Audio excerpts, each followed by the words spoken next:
Fala, meus potiguares, tudo bem com vocês? Estamos aqui mais um dia para falar mais um pouco da fascinante e grandiosa história do nosso Rio Grande do Norte.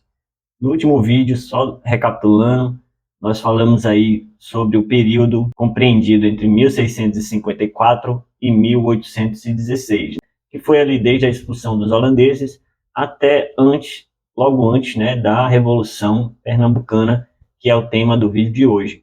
Então nós falamos ali de toda a estrutura social, como é que se deu ali naquele período, falamos das apartações, né, que originaram as vaquejadas, entre outros assuntos. Se você não viu ainda, volta aí na aula anterior para ver tudo isso, certo? Na aula de hoje nós vamos tratar sobre a Revolução Pernambucana, um tema muito importante, principalmente se você está estudando aí para concursos públicos, um tema bastante relevante. Então fica de olho, vem com a gente embarcar nessa aventura. Vamos começar falando sobre o contexto colonial e a crise do sistema. Por quase 120 anos, a coroa portuguesa foi vista como aliada pelos colonos brasileiros. O pacto colonial atendia aos interesses da burguesia mercantil e do Estado moderno, baseado em monopólios e regulamentações. A partir do século XVII, Portugal intensificou o controle sobre a colônia, aumento de impostos, reforço de monopólios, gerando insatisfação.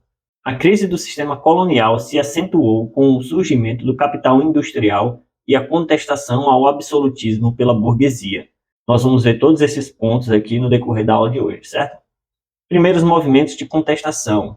Inicialmente, as revoltas eram localizadas e regionais, sem pretensões separatistas. Objetivos imediatos eram protestar contra os abusos fiscais, monopólios e centralização administrativa. Exemplos: revolta contra os excessos da metrópole, sem projetos políticos amplos. Mostraram um despertar incipiente da identidade colonial, diferenciando-se dos portugueses. Na aula passada eu falei um pouco sobre essa questão dos monopólios. Alguns produtos que eram produzidos aqui pelos colonos brasileiros sofriam com esse monopólio, que era o quê? Portugal ela estabelecia, em relação a esses produtos, um monopólio, de forma que quem produzia só poderia comercializar diretamente com Portugal. E Portugal é que iria revender esses produtos lá na Europa. Ou seja, os produtores não poderiam comercializar por conta própria com outros países, nem mesmo com outros estados. Todas as vendas deveriam ser concentradas em relação a Portugal. Então é assim que funcionavam esses monopólios. Então, a partir da expulsão dos holandeses, na segunda metade do século XVII, como ele fala mesmo aqui, que Portugal intensificou o controle sobre a colônia, aumentando impostos e reforçando monopólios. Isso causou insatisfação em relação à burguesia aqui, que estava instalada aqui no Brasil, e isso foi uma das causas que ocasionaram a Revolução Pernambucana. Só adiantando aí para vocês um pouquinho sobre a aula de hoje. Influências externas e mudanças no século XVIII. Impacto do iluminismo, liberalismo e nacionalismo no questionamento do colonialismo. Alguns eventos foram marcantes, como a independência dos Estados Unidos em 1776, a Revolução Pernambucana em 1789 e ideais de liberdade e constitucionalismo, né? Revolução Haitiana em 1791 até 1804. Esses movimentos inspiraram rebeliões separatistas e republicanas aqui no Brasil. Conflitos internos e conscientização colonial. Elites locais, latifundiários, comerciantes, intelectuais, passaram a questionar o pacto colonial. Monopólios portugueses eram vistos como obstáculos ao desenvolvimento da colônia. Aos poucos, os colonos perceberam que seus interesses divergiam dos da metrópole. Crítica ao poder real e defesa da soberania dos povos ganharam força.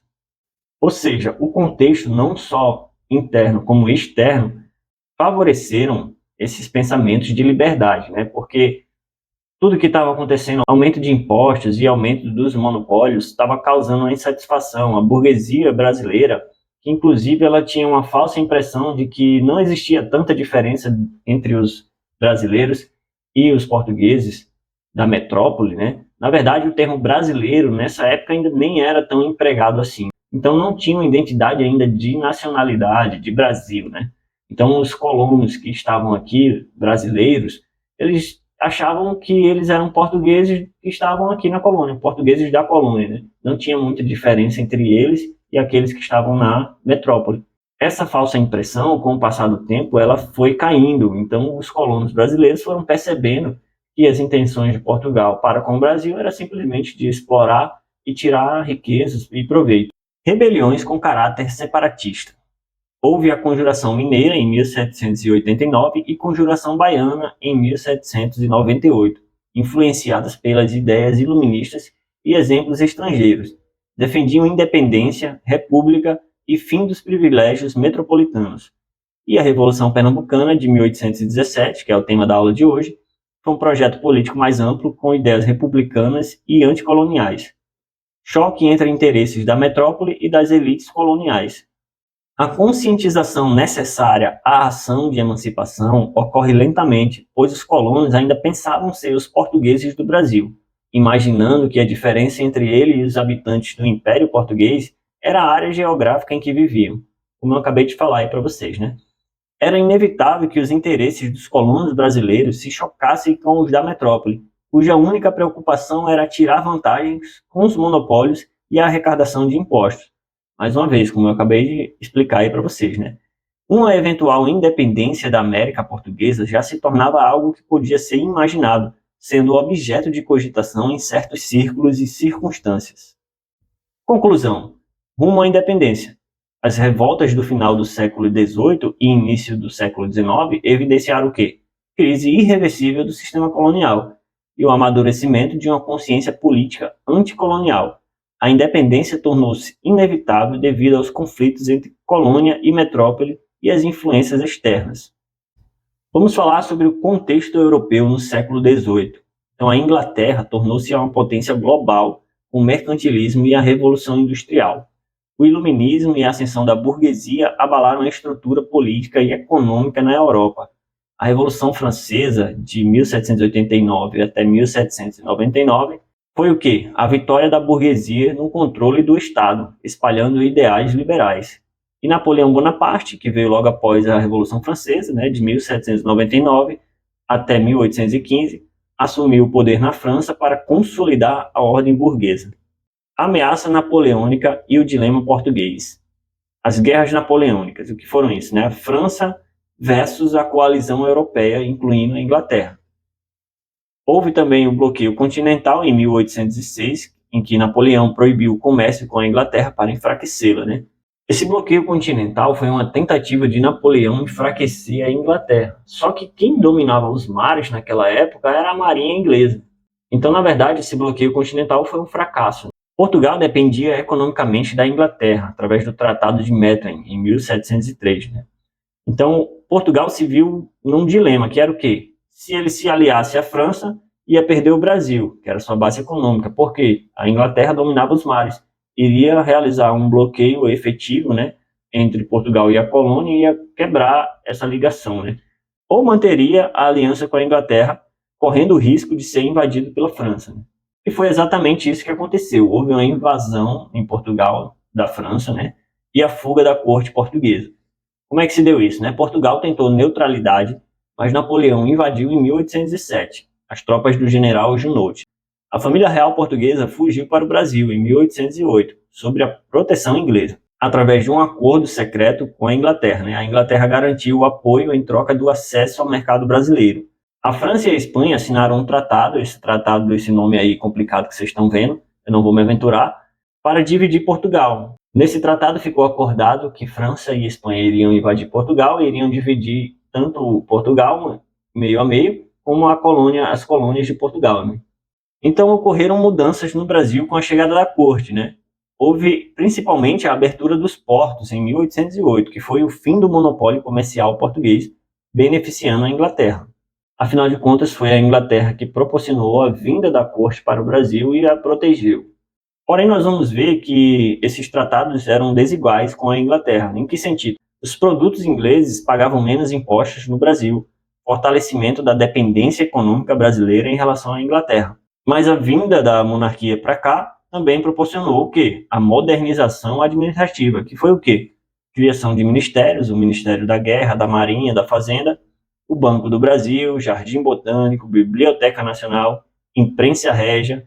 Então, a vinda da corte aqui para o Brasil proporcionou todas essas melhorias, né, modernizações.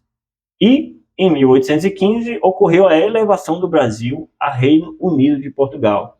Ela deixou de ter o status de colônia, né? O fim do status de colônia. Quais foram as consequências, né, de tudo isso? O Brasil ganhou uma autonomia relativa, mas sob a influência inglesa. E a crise do sistema colonial. A elite brasileira passou a questionar o domínio português. Contexto econômico e político. Nós vamos ver que houve a expansão do comércio brasileiro. Por quê? As guerras napoleônicas e a abertura dos portos favoreceram a exportação de produtos tropicais, como café, açúcar, algodão. E o mercado europeu garantido gerou grandes lucros para os proprietários de terra no Brasil, que sofriam muito com as questões dos monopólios portugueses, né? Então, com a quebra desses monopólios, passaram a lucrar mais. Houve a queda dos preços e concorrência, que foi o quê? O fim das guerras napoleônicas trouxe de volta a concorrência no mercado de produtos tropicais. O excesso de oferta levou à queda dos preços. E a permanência de privilégios coloniais. Leis portuguesas não modificaram completamente o sistema colonial. Na verdade, houve uma manutenção de monopólios, sistema fiscal oneroso e proibições, como restrições de locomoção e discriminação entre portugueses e brasileiros. Um evento interessante ocorreu em 1801, que foi a Conspiração de 1801 em Pernambuco. Quais eram os envolvidos? A família Suassuna, Francisco de Paula, José Francisco e Luiz Francisco. Outros nomes importantes também, como José Inácio Borges e André de Albuquerque Maranhão. Eram disseminadas ideias revolucionárias. As sociedades secretas, disfarçadas de academias, difundiam ideias da Revolução Francesa. Havia reuniões na casa dos Suassuna e se discutiam liberdade e mudanças de governo. Os objetivos eram quais? Implantar uma república em Pernambuco sob a proteção de Napoleão Bonaparte. Porém, foi fracassado, por causa de uma delação de José da Fonseca Silva e Sampaio, levou à prisão dos conspiradores, e o movimento não passou do plano das ideias. Até que em 1817 houve a Revolução Pernambucana, e nós vamos começar a falar melhor sobre ela a partir de agora. Quais foram as suas causas? Dificuldades econômicas no Nordeste e insatisfação com o domínio português, e o desejo de autonomia administrativa e fim dos monopólios. Quais foram os participantes? A elite econômica, federalistas inspirados no modelo norte-americano, camadas populares influenciadas por ideais jacobinos e radicais como a Revolução Haitiana, e líderes como padres, José Inácio de Abreu e Lima, João Ribeiro, Miguelinho, militares também, como José Barros de Lima, e intelectuais, como Domingos José Martins. Quais foram as primeiras ações ali desse movimento revolucionário, né? Houve a expulsão do governador e a tomada do poder em Pernambuco, e o envio de emissários a outras capitanias e países, como Estados Unidos, Inglaterra e Argentina, buscando reconhecimento, e a elaboração de uma lei orgânica que, entre algumas coisas, garantia o quê? Liberdade religiosa, abolição de impostos e a manutenção da escravidão. Isso aqui é interessante porque esse movimento ele foi liderado, encabeçado, e em sua maioria participaram pessoas de posse, a elite brasileira daquele momento. Então a população, a grande população, o povão, digamos assim, as pessoas mais pobres, não participaram de forma efetiva nesse movimento. Foi um movimento elitista. Por isso que eles queriam a manutenção da escravidão, porque normalmente eram proprietários de latifúndios, de fazendas, enfim, que utilizavam a mão de obra escrava, né? Repressão e legado. O movimento foi reprimido, mas marcou o início de um ciclo revolucionário no Nordeste, considerado por historiadores como um movimento corajoso, mas impacto limitado. Agora vamos entrar na participação do Rio Grande do Norte nesse movimento. A liderança aqui no Rio Grande do Norte foi da família Albuquerque Maranhão. Mais uma vez, essa família entrando como protagonista aqui no Rio Grande do Norte. Já falei para vocês em outros vídeos passados que essa família atuou aqui no Rio Grande do Norte de forma muito efetiva, tanto economicamente como politicamente, desde o início da colonização do nosso Rio Grande do Norte até os dias atuais. É uma família muito forte aqui no Rio Grande do Norte, Albuquerque Maranhão. Nós já falamos de outros membros e vamos futuramente falar de outros membros também que marcaram essa família na história aqui do Rio Grande do Norte. Mas também houve a forte influência da Igreja Católica e da maçonaria. Qual foi a figura central desse movimento aqui no Rio Grande do Norte? A figura de André de Albuquerque Maranhão, possivelmente ligado à loja maçônica Paraíso, em Recife. Quais foram as características desse movimento? Uma revolta das elites, senhores de engenho, padres, militares, sem a participação popular. Muitos revoltosos depois se reconciliaram com a coroa portuguesa. Qual era a posição inicial do governador do Rio Grande do Norte nesse período desse movimento, em relação a esse movimento? O Rio Grande do Norte era governado por José Inácio Borges, que no dia 12 de março de 1817, ele emitiu uma circular que dizia o quê? Condenava o movimento revolucionário em Pernambuco, chamando-o de tumulto popular e sedição. Ele afirma que os revoltosos usurparam o governo e criaram uma espantosa anarquia, e exorta a população a manter fidelidade a Dom João VI e corta relações com Pernambuco. Nós vamos ver que houve uma tentativa de conter a revolução. O que foi isso? Como se deu? Foi uma viagem a Goianinha pelo governador, dos dias 23 a 24 de março. Foi o quê? Borges viaja para negociar com André de Albuquerque Maranhão, líder militar e senhor de engenho. Após 2 horas de conversa, retorna ao engenho Belém, propriedade de Luiz de Albuquerque Maranhão. Prisão do governador no dia 25 de março. Na madrugada, tropas lideradas por André de Albuquerque cercam o engenho e Borges é preso e levado para Recife, onde fica detido na Fortaleza das 5 Pontas. Em relação à figura do governador, há uma controvérsia entre historiadores, grandes historiadores daqui norte-riograndense, como a figura do Câmara Cascudo e do Tavares de Lira. Eles divergem em relação a essa figura do governador. Cascudo considera Borges firme em sua resistência, destacando sua correspondência sobre a defesa das fronteiras. Já Tavares de Lira, ele acusa Borges de hipocrisia, pois ele só condenou a revolução após um conselho divergir de André de Albuquerque. Sua ida ao engenho Belém é vista como imprudente, abandonando a capital em momento crítico. Vitória revolucionária no Rio Grande do Norte, em março de 1817. Então, em 25 de março, o movimento revolucionário triunfa no Rio Grande do Norte. Em 28 de março, André de Albuquerque Maranhão entra em Natal com suas tropas, E no dia 29 de março, houve a instalação de um governo provisório composto por André de Albuquerque Maranhão, que era o líder, Antônio Germano Cavalcante de Albuquerque, José Joaquim de Rego Barros, Antônio da Rocha Bezerra, Padre Feliciano José Dornelas, que era o vigário. Apoio e repressão ao movimento. No dia 30 de março, Pernambuco envia reforços, regimento de José Peregrino Xavier, para apoiar a revolução aqui no Rio Grande. Fracasso da expansão. Tentativas de levar a revolta para a Bahia falharam e forças navais do Rio de Janeiro bloqueiam Recife e tropas da Bahia avançam por terra e mar. Queda do governo revolucionário no Rio Grande do Norte. Houve uma falta de apoio popular, o povo não aderiu massivamente à revolução, então os monarquistas se reorganizaram. Reúnem-se na casa do alfaiate Manuel da Costa Bandeira.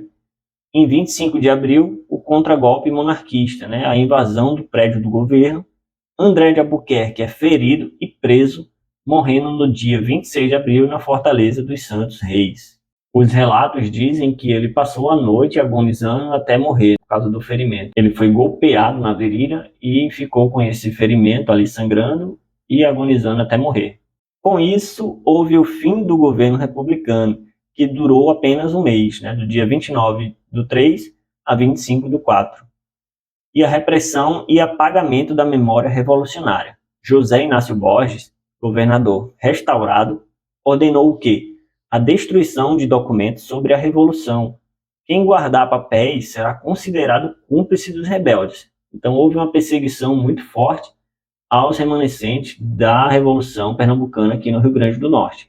Muitos foram presos e tiveram seus bens confiscados, mas nenhum sofreu a pena de morte, em que todos haviam incorrido pelo crime de lesa majestade.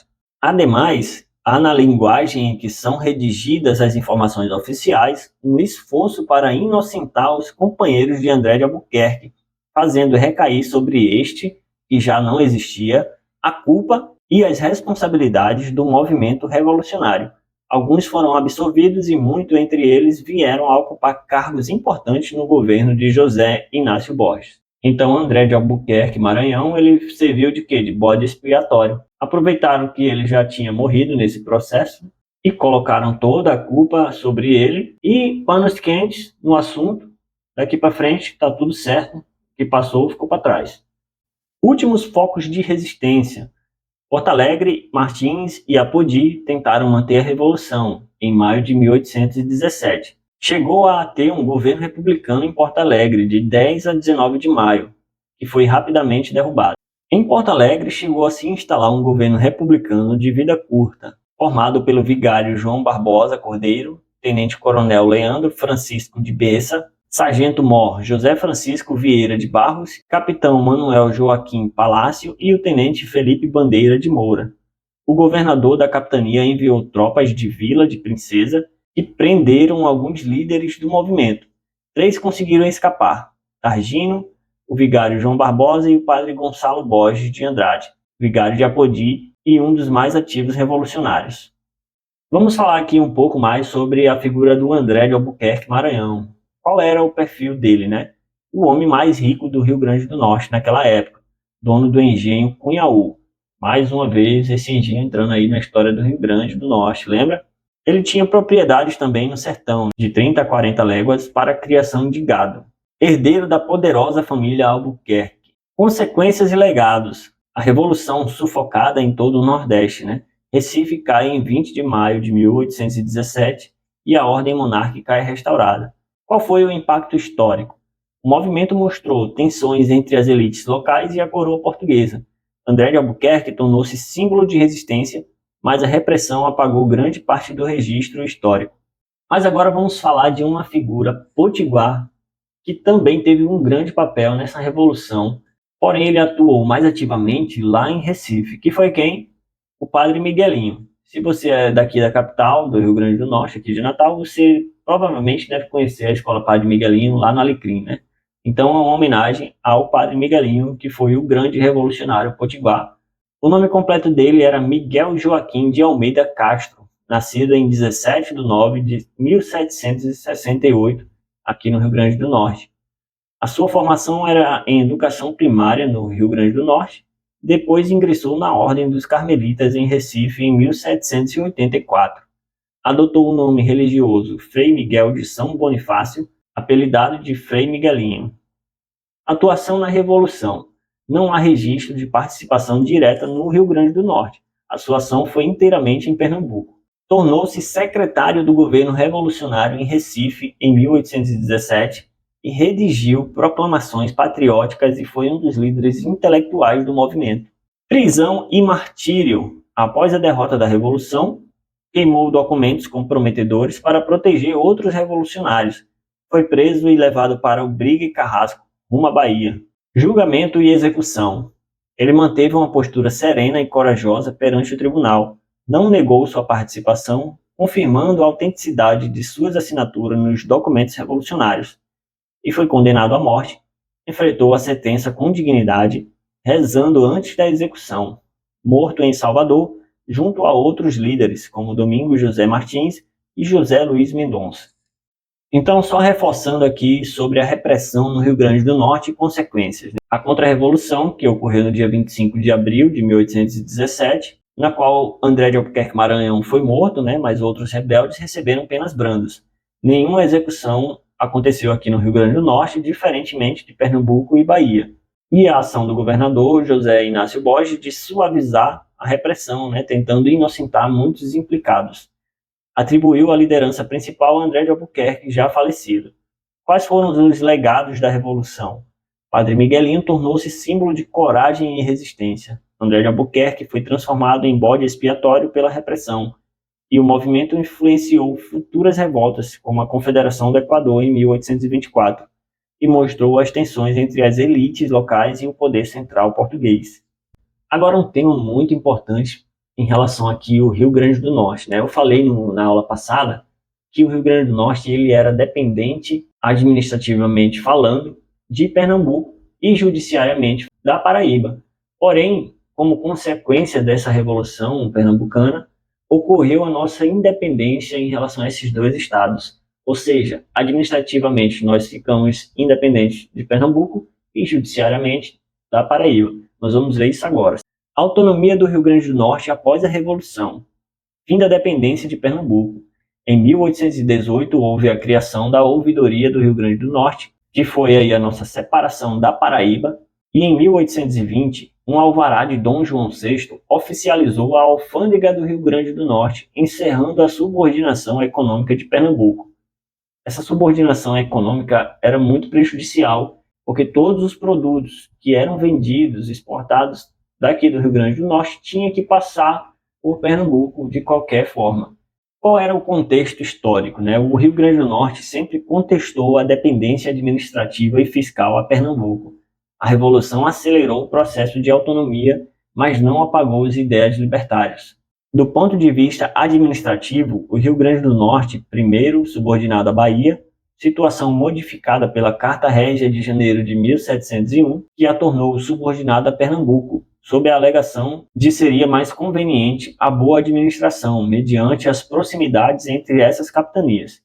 Segundo Cascudo, essa subalternidade retardou o desenvolvimento do Rio Grande, pois, embora a subordinação a Pernambuco fosse dada juridicamente nas mesmas condições da subordinação à Bahia, na prática, quase todas as propostas administrativas, algo em torno de 70%, encaminhadas ao rei de Portugal para a melhoria da capitania do Rio Grande, como construção de escolas e de fortificações, medidas militares e disciplinadoras dos índios, eram vetadas pelo governo de Pernambuco. Para os grupos dominantes na capitania, um dos grandes problemas do Rio Grande do Norte era, desde 1701, a sua dependência administrativa e econômica em relação a Pernambuco. Durante mais de um século, o Rio Grande do Norte esteve submetido às capitanias de Pernambuco e da Paraíba. Por duas vezes, os norte-riograndenses solicitaram um pedido de autonomia política, fiscal e judiciária. A dependência do Rio Grande do Norte em relação a Pernambuco significava, entre outras coisas, que o comércio direto, fosse com Lisboa ou com capitanias vizinhas, era proibido. As mercadorias a serem exportadas eram dirigidas ao porto de Recife, para daí serem enviadas à Europa, assim como as importadas entravam pelo mesmo porto para depois serem enviadas ao Rio Grande. Isso implicava num pagamento dobrado dos impostos de importação e exportação feito às autoridades portuguesas. Mas, além disso, essa dependência implicava também que todo o dinheiro arrecadado na capitania deveria ser enviado à Junta da Fazenda de Pernambuco, órgão da administração metropolitana. Essa junta decidia então sobre o dinheiro que deveria voltar ao Rio Grande para custear as despesas necessárias à sua manutenção. No decorrer do século XVIII, essa situação foi contestada várias vezes pela Câmara de Natal, expressão dos senhores rurais da capitania, em cartas dirigidas ao rei de Portugal, inutilmente. Terminada a Revolução de 1817, a coroa portuguesa resolveu conceder autonomia à capitania do Rio Grande do Norte, afastando-a da influência política e administrativa de Pernambuco. Primeiro, em 25 de março de 1818, foi criada a Ouvidoria do Rio Grande do Norte, desligando-a da Paraíba, juridicamente falando. Somente em 1820, através de alvará expedido pelo rei Dom João VI, em 3 de fevereiro, foi oficializada a Alfândega do Rio Grande do Norte, marco do fim da subordinação econômica a Pernambuco. Com isso, nós ficamos por aqui. Agradeço demais a sua presença, você que assistiu até o final, muito obrigado. Se você está assistindo esse vídeo no YouTube, já deixa teu like, se inscreve aí no canal, deixa um comentário aí positivo pra gente, tá? E é isso. Muito obrigado e até a próxima, pessoal. Valeu!